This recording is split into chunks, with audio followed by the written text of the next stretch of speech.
Hey y'all, it's Amanda and this is my Texas Zone 8 garden, and as I'm beginning to get into fall, I'm starting to plan for my garden for next year, and I just wanted to touch base on a few items that I will not be planting or including in my garden next year.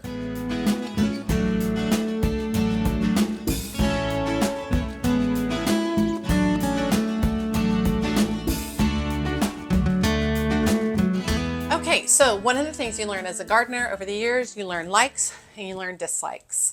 And a lot of times my likes will eventually turn into dislikes and my dislikes will eventually turn into likes. That's just me growing and changing as a gardener. As also as I figure out what works best in my garden, what works best for my budget, the things that I'm willing to put the effort into and the things that it wasn't worth it, right? And so what I wanted to do is really just kind of touch base on some of my plans of what I will not be including in my garden next year. Now, all of these are for different reasons, and I'll chat about each of the different reasons. Number one is tulip bulbs. I am not going to buy tulip bulbs this year. I won't do it. I won't do it. I won't do it. Don't let me buy tulip bulbs. I spent a few $100s on tulip bulbs this last fall. I put them into my refrigerator for like 8 to 12 weeks because tulips have to be refrigerated for a consistent amount of time in the North Texas area because we do not get cold enough for long enough for them to return. I planted them all out and I got like 5 tulip bulbs out of like 100.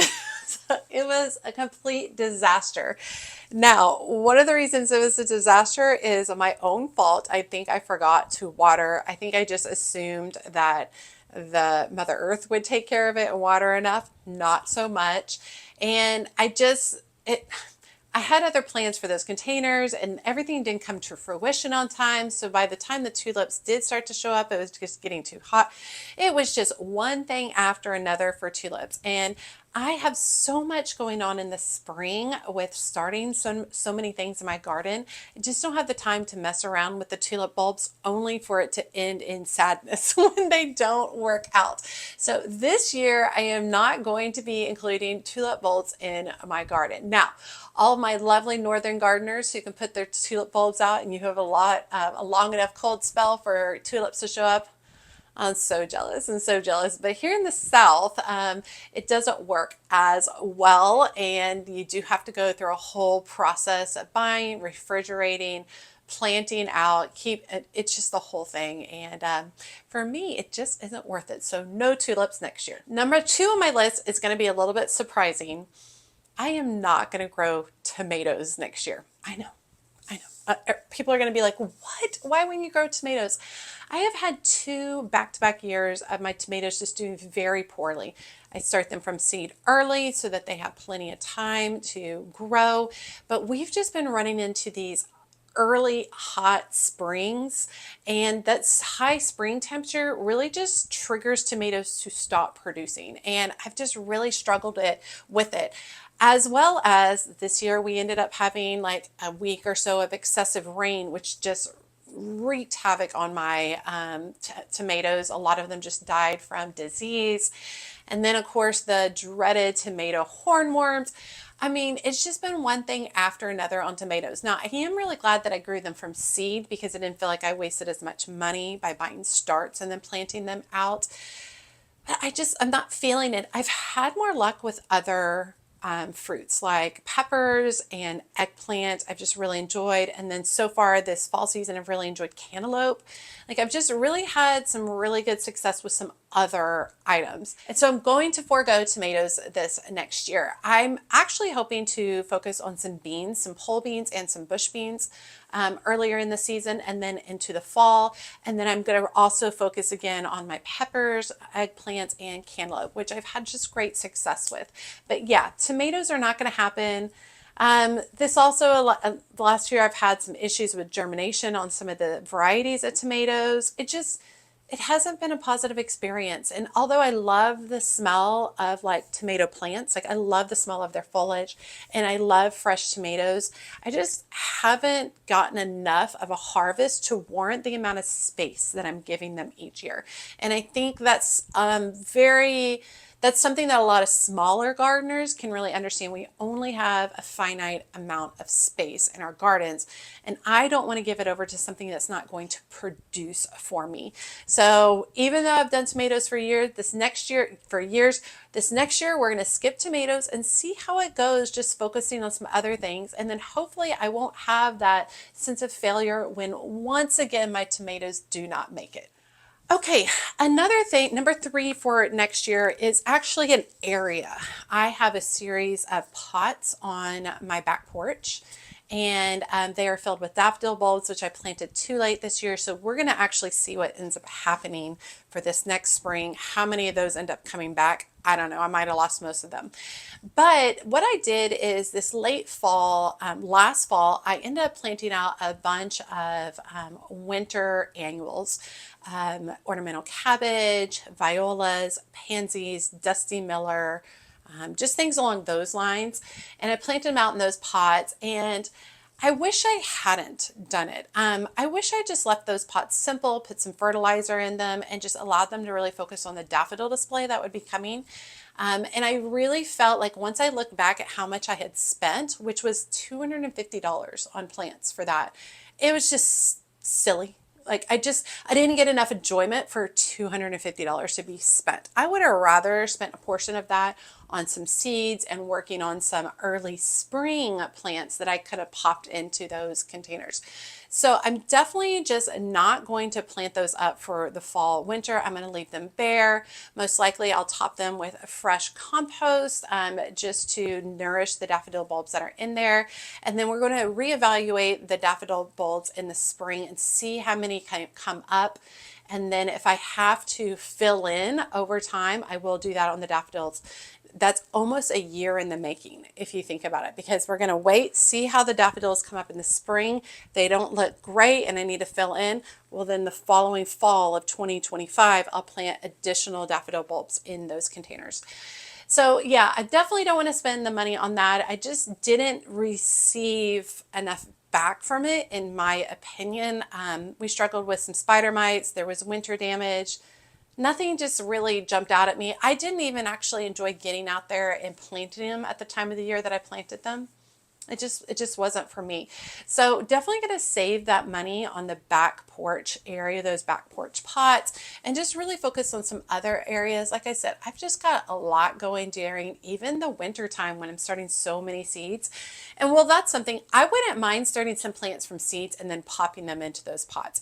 I just don't want to go spend $250 on flats of flowers that aren't really going to do much for me at all. Okay, next on my list, I think this is number 4, is Bachelor's Buttons. And every year I'm all like, I'm not going to do Bachelor's Buttons. And then every year I go out and put them out for seed. I put seeds out in the fall. And then every spring comes and I'm like, I just don't like them.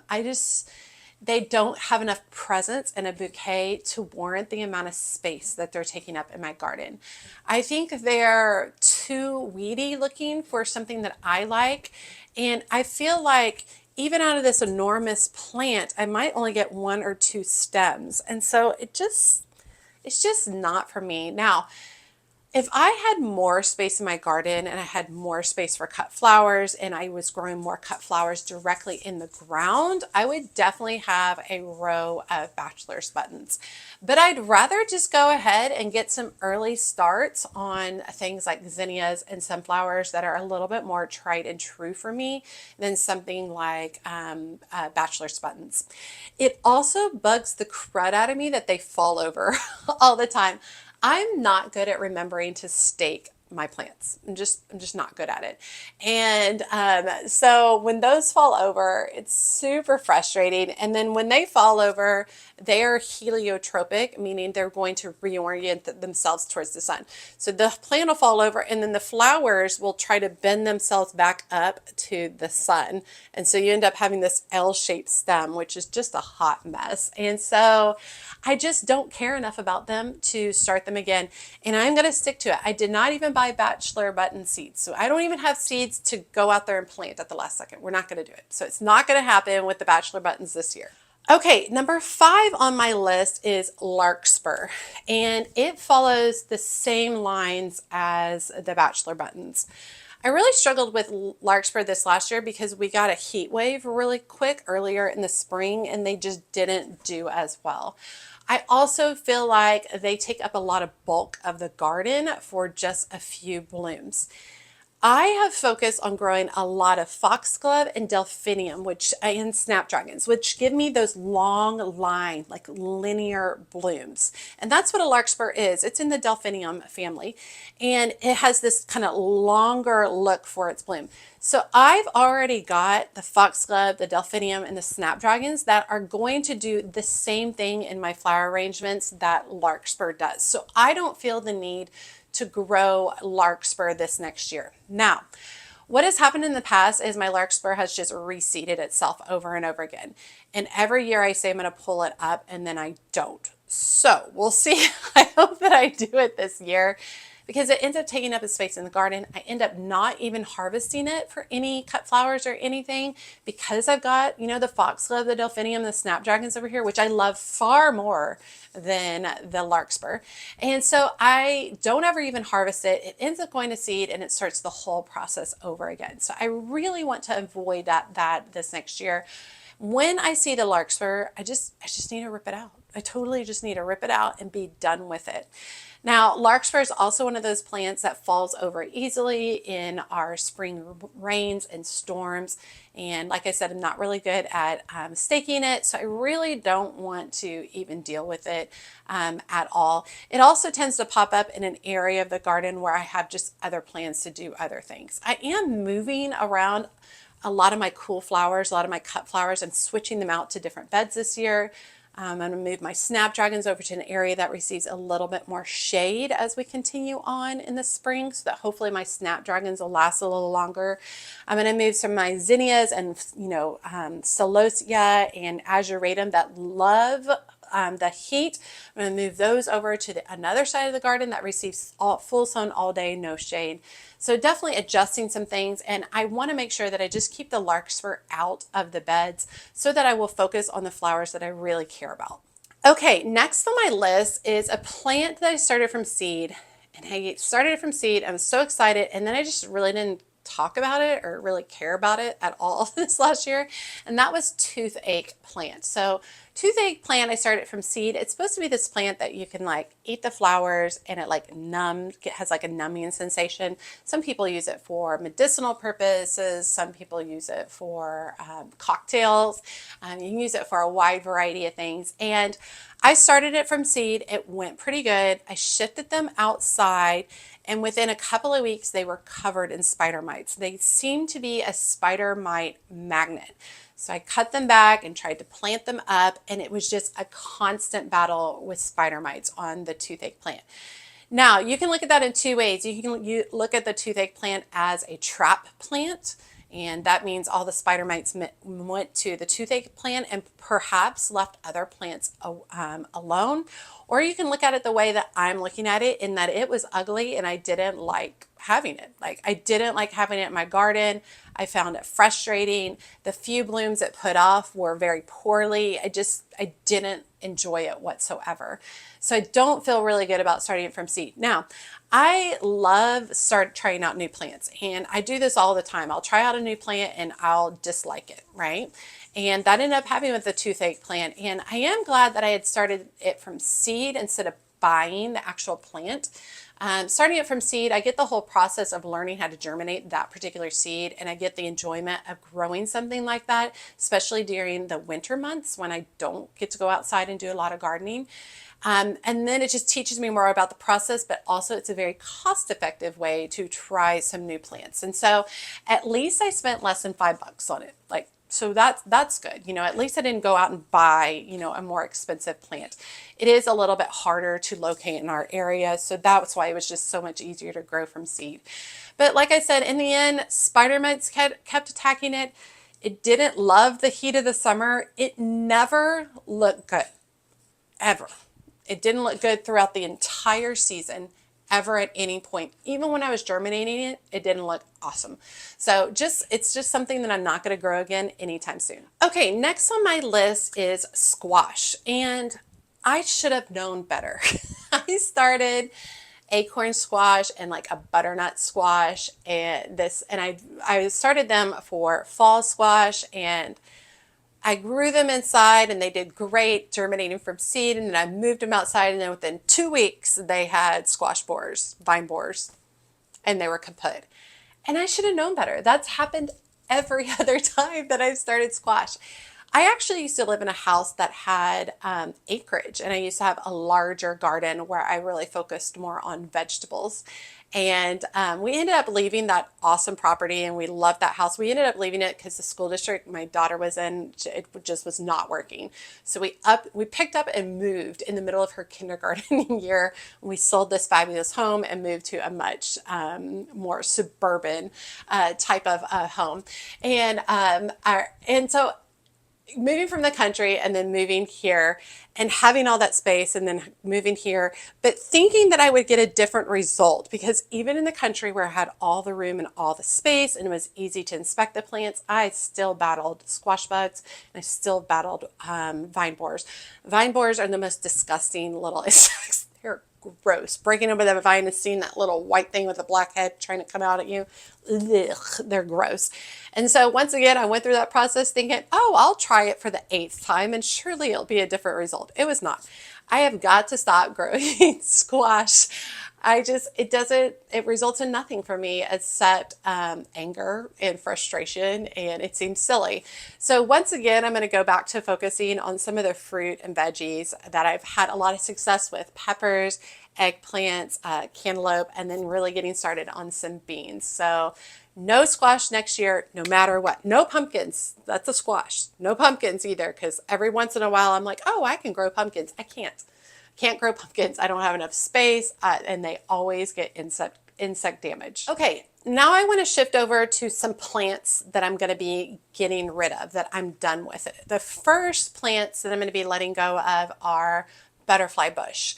And I have 2 butterfly bush in my yard. One is just kind of a generic native, and the other one is a proven winner's pugster. And both of them are constantly dealing with spider mites, constantly dealing with spider mites. They never look good. And I've heard from a lot of y'all, especially in my area, that that is something that you deal with quite frequently too. And once again, you can go back to like what we were talking about earlier about utilizing it as a trap crop. They're too big and prominent for it to be a trap crop for me, right? And where I currently have them placed, they're in a very upfront areas where everybody can see them. I just don't want to look at them anymore. And so I'm going to dig up the butterfly bush and get rid of them. I wish that butterfly bush would grow better for me. I really, really do. I wish that I had it in me to treat these plants consistently for spider mites. I do not have enough focus, and I know that seems ridiculous with my journal and all the stuff that I do for my garden. I do not have enough focus to go back and deal with a plant on a weekly basis, treating it for some kind of insect or disease. It is a lot of, if it's going to make it in my garden, it is survival of the fittest, or I have to absolutely love it and be willing to work really hard for it. Like, that's it. Those are the 2 things in my garden. So survival of the fittest looks great. I don't have to stress about it or do anything. Or I love it so much that I'm willing to put in the work. And with butterfly bush, I don't love them enough to put in the work. I don't love them enough to be treating them once a week to handle the spider mites. And I've done it multiple seasons in this yard, 4 or 5 years in this yard with the butterfly bush, and I just not had good results. So we are going to be digging up both of those varieties. Okay, the next plant that I'm going to be letting go of, I'm going to be pulling up, is Hypericum Berries, or St. John's wort. So I have had 2 shrubs in the back, and it has been on and off again. Like, we have a very inconsistent relationship with one another, my Hypericum Berries and myself. Some years they're wonderful, then we might have a rough freeze and only a portion of it comes back, and then the next year they're looking better, and then something happens and now only a fourth of it's coming back. It has just been a constant battle with them, and even though I do love to harvest them for flowers, I find that I can only do that every other year because when they have a tough winter, they don't come back very well in the spring, and you have to leave them alone to allow them a full year of recovery. So then I have to wait all the way until the next spring to be able to harvest any of the berries or the berry or flowers. This starts with the flowers and then it turns into berries. Each of the flowers turns into berries. And in that area too, I planted them in an area that is right at the back of the yard and that it's against the retaining wall. And I need something more interesting there. These tend to be lower, about 24 to 30 inches tall. And I need something that's going to have a little bit more emphasis and a little bit more interest. I actually like to pull them up and plant some roses back there. Something that's a little bit more airy and that has a little bit more of a vase-like shape. I would like to train the roses to have more of a vase-like shape that I can harvest and then cut back when other things are starting to come in bloom. And so the Hypericum berries, they're going to go. Every time I look at them or walk by them, I'm all like, they don't bring any joy. There's no joy there at all. The joy is gone. But if you have any tips for growing Hypericum berries, I'd love to know.